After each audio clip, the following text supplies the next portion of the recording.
and I give the floor to the representative of the Russian Federation. Mr. President, there is certain symbolism in the fact that it was our British colleagues presiding over the Security Council this month who forced through the meeting today, timing it to coincide to 1,000-day mark since the Ukrainian crisis reached a hot phase. We had once again an opportunity to see that for you and your colleagues, this is nothing more than just a good media opportunity to demonize Russia, to place trite labels on it, the kinds of labels that your statements by Western colleagues predictably teamed with. And in your country, UK, Russophobia has long before 2022 made Russophobia a state policy. Please allow me to remind you that whilst preparing to the meeting today, you missed yet another media opportunity, and it has a much more importance in the context of the Ukrainian crisis than the date you chose. Last Friday, on the 15th of November, was exactly 950 days since the moment the former Prime Minister of the UK, Boris Johnson, visited Kiev. There, he, and we know that for a fact now, dissuaded the head of the Kiev regime from signing a Istanbul peace agreement with Russia, which had already been initialized. That would have stopped the hostilities. At the time, we were very close to it. And as a goodwill gesture, Russia even withdrew its troops from the north of Ukraine, in particular from areas near Kiev. In other words, 50 days after the start of the special military operation, where the losses among the Ukrainian armed forces were not yet that significant, the hostilities had every chance of ending if it hadn't been for the interference of the British Prime Minister, who convinced Zelensky that he should continue fighting, that he would have Western support and weaponry, and he will thus be able to inflict strategic defeat on Russia. And the British Prime Minister and his accomplices were very much interested in such defeat. And so as to explain this kind of shift to the Ukrainian public opinion, the British special forces and mass media participated in staging a crude provocation in Bucha. There, after the Russian forces' withdrawal, people's corpses were brought and arranged on the streets there, and the origin, the real reason for death, no one bothered to explain to us, despite the fact that we asked for it several times. In other words, it turns out that the UK pushed the Kiev regime towards its inevitable defeat, precipitating its choice for confrontation with Russia and continuing. And I think that Ukraine will long remember the fact that it's because of these actions on the part of your country, Ukraine today is in a terrible economic state, that it lost most of its army and materiel, and also lost at least 4 of its regions, in addition to what was lost in 2014 when Crimea left Ukraine. Ukrainians have long stopped wanting to fight. What a volunteer looks like, the Ukrainian army has not known for 2 years now. The Kiev regime banned man's leaving from a country, and they're catching those people who are evading the draft on the streets using firearms, and they're throwing these people into a senseless meat grinder. The eastern front of the Ukrainian armed forces in the Donbass is collapsing. You know very well what the rate of the progress of our army is, and the Zelensky regime, whilst trying to keep Western support, undertook a senseless incursion into the Kursk Oblast, tried to capture and mine the Kursk NPP, and this resulted in the loss of tens of thousands troops. This misadventure was a fatal error and accelerated the Ukrainian defeat, and they will not be spared from that defeat, no matter what kind of Western weaponry they're given. The initiators of the meeting today, as a matter of transparency, should have told us about the astronomical profits the UK received over the 3 years of military support to Ukraine. How, on the blood and tragedy of Ukrainians, your arms manufacturers became wealthy, and your defense ministry used up its old material, which had to be disposed of in any event. And also, it would have been good if you had told us about the corruption accompanying this, and the scale of that corruption is something we can only guess. The Ukrainian mass media themselves are saying that after Donald Trump's election victory, there was a panic again amongst Ukrainian elite. And not because the United States can revise the assistance to Ukraine, but because the new administration would want to take a look at all of the monies that had been sent to Ukraine and conduct a full audit of the assistance already provided. This scenario, as being said by the Ukrainian experts, is far more frightening for Zelensky because a considerable share of assistance is stolen or pocketed by the expired Ukrainian president and his entourage.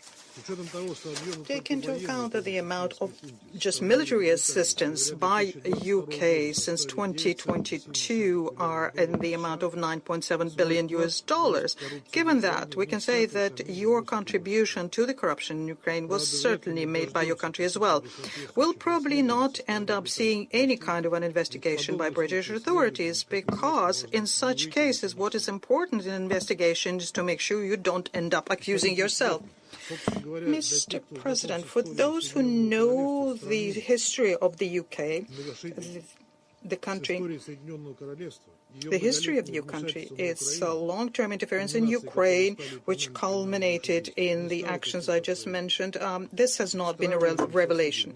Pitting neighbors against each other, sowing discord between peoples and countries, and then supporting one against each other is something the UK relished doing very well for centuries. All of your former colonies can tell about this in colorful detail. By the way, out of 193 UN member states, only 22 can boast that their territory has never been invaded by or fought with the Great Britain. And my country is not an exception here. Last such invasion was a British intervention following the revolution of 1917, when there were attempts to tear Russia apart by various predators and vultures. But we prevailed, we went through the hardship, grew stronger, and now are fighting another indirect intervention by the members of NATO who are fighting Russia in Ukraine, and this includes UK. This is how one views not only the continued pumping of the Kiev regime with weapons and intelligence, but also the presence of British instructors and mercenaries, hundreds of them already eliminated, and the attempts to bring to Ukraine by British specialists of UAV, missile and sea drone manufacturing. We understand that the UK in the 21st century also finds it very difficult to leave Ukraine and Russia alone because the DNA of those colonizers who wreaked havoc in Asia, Africa, in Europe for centuries are very well in you. We know that the British Empire brutally put down the resistance of its colonies in hundreds of years, used forced assimilation, racial discrimination, forgetting about human values and the rights of peoples. The peaceful citizens of colonized countries paid with their life and freedom for the imperial ambitions. Suffice it to recall the ethnic cleansing in Ireland, where out of 1.5 million people, only 850,000 were left after the British conquest. During the Second Boer War, at the turn of the 20th century, it was the English who first invented concentration camps. They drove civilians there to make sure they wouldn't help the Boer army.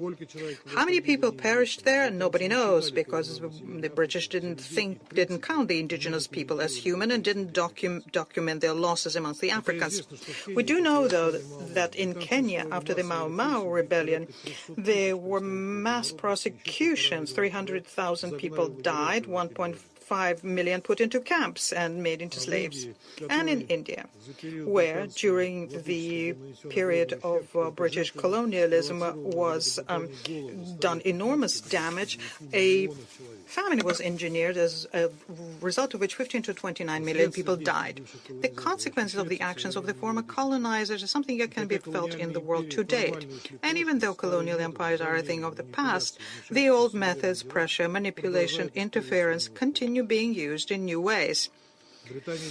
Britain is not an exception here. It's rather a trendsetter. And today, through their phantom pains for the empire over which the sun never used to set, longing for lost dominion, they're using together with their like-minded Franco-Saxon friends blackmail, sanctions, overthrows out of favor regimes through color revolutions, and one victim of such revolution was Ukraine in 2014.